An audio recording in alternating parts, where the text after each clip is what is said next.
ದೇವಸ್ಥಾನಗಳಲ್ಲಿ ಘಂಟೆಯನ್ನು ಯಾಕೆ ಬಾರಿಸ್ತಾರೆ, ಮತ್ತು ದೇವಸ್ಥಾನಗಳಿಗೆ ನಾವು ಹೋದಾಗ ನಾವು ಘಂಟಾನಾದವನ್ನು ಯಾಕೆ ಮಾಡಬಹುದಾ ಅಂತ ಪ್ರಶ್ನೆ.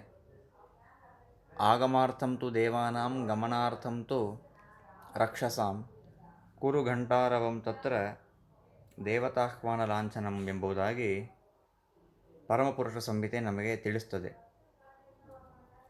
ಎಲ್ಲ ದೇವತೆಗಳಿಗೆ ಆಗಮನವನ್ನು ಕೋರ್ತಾ ಎಲ್ಲ ದುಷ್ಟಶಕ್ತಿಗಳ ಪಾಲನೆಯಾಗಲಿ ಎಂಬುವ ರೀತಿಯಿಂದ ಘಂಟಾನಾದವನ್ನು ಮಾಡೋದು, ಅದು ಒಳ್ಳೆ ಆ ಘಂಟಾನಾದ ಅಂತ ಅನ್ನೋದು ಬಹಳ ಮಂಗಳಕರವಾದಂತಹ ನಾದ. ಘಂಟಾನಾದ, ಶಂಖನಾದ, ತಾಳ, ದುಂದುಬಿ, ಭೇರಿ ಇವೆಲ್ಲವೂ ಕೂಡ ಶುಭವಾದಂತಹ ಸಾಂಕೇತಿಕ. ಮತ್ತು ಇನ್ನೊಂದು ಕಡೆಗೆ ಹೇಳ್ತಾರೆ, ಅಜ್ಞಾನಾತ್ ಜ್ಞಾನತೋ ವಾಪಿ ಕಾಂಸ್ಯ ಘಂಟ್ಯಾಂ ವಿವಾದಯೇತ್ ರಾಕ್ಷಸಾನಾಂ ಪಿಶಾಚಾನಾಂ ತದ್ದೇಶೇ ವಸತಿರ್ಭವೇತ್ ಅಂತ. ರಾಕ್ಷಸರ ಪಿಶಾಚಿಗಳ ವಾಸ ಅಂತ ಅನ್ನೋದು ದೂರವಾಗ್ತದೆ ಕಂಚಿನ ಘಂಟೆಯನ್ನು ಬಾರಿಸಿದಾಗ.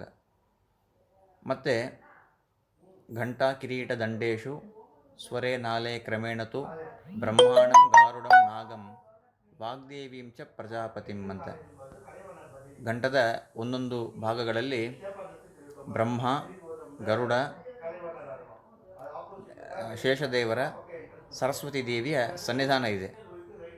ಘಂಟ ಕಿರೀಟದಲ್ಲಿ ದಂಡ ಮತ್ತು ಅದರ ನಾಳ ಅಂದರೆ ಯಾವ ಭಾಗ ಜೋತಾಡ್ತಾ ಶಬ್ದವನ್ನು ಮಾಡ್ತದೆ ಒಂದೊಂದರಲ್ಲಿ ಒಬ್ಬೊಬ್ಬ ದೇವತೆಗಳ ಸನ್ನಿಧಾನ ಇದೆ. ಬ್ರಹ್ಮ, ಸರಸ್ವತಿ, ಗರುಡ ಹಾಗೂ ಶೇಷದೇವರ ಸನ್ನಿಧಾನ ಇರುವಂಥದ್ದು. ಮತ್ತು ಈ ಘಂಟ ಕೇವಲ ಘಂಟ ಅಲ್ಲದೆ ವೈನತೆಯಾಂಕಿತಾವ ಚಕ್ರಾಂಕಿತಾವ ಘಂಟಾ ವಾದನೀಯ ಅಂತ ನಮಗೆ ಒಂದು ಪ್ರಮಾಣ ಸಿಗತ್ತೆ.